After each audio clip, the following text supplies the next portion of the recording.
Sources tell CBS News a relationship between Russia and the Trump presidential campaign developed long before the election. Federal investigators are looking at several campaign associates. And there is new information this morning about former FBI Director James Comey's efforts to stay independent of the president. Jeff Pegues is at FBI headquarters in Washington. Jeff, good morning. Good morning. CBS News has learned that during the period between Election Day and the inauguration, U.S. intelligence officials were concerned about information being shared illegally with Russian operatives. For months, investigators had been tracking communications that they felt were cause for alarm. It's a rigged system. Investigators are looking into whether the Trump campaign may have been coordinating with the Russians as early as April 2016. Sources say investigators found multiple contacts considered a cause for concern.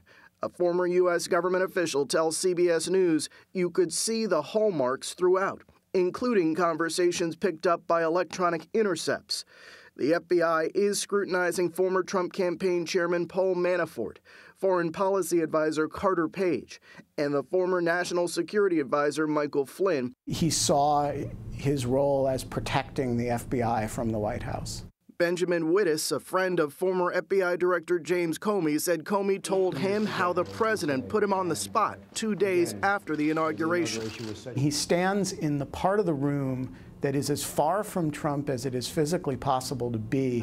Oh, and there's Trump singles him out in a fashion that he regarded as sort of, calculated. He's become more famous than me. Comey was just completely disgusted by the episode. He thought it was an intentional attempt to compromise him in public. 5 days later, on January 27th, at a White House dinner, the president allegedly asked Comey if he would pledge his loyalty.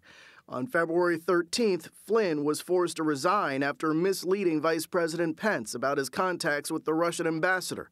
The next day, President Trump spoke to Comey alone in the Oval Office. Comey wrote a memo detailing how he says Trump indicated he wanted him to drop the federal investigation.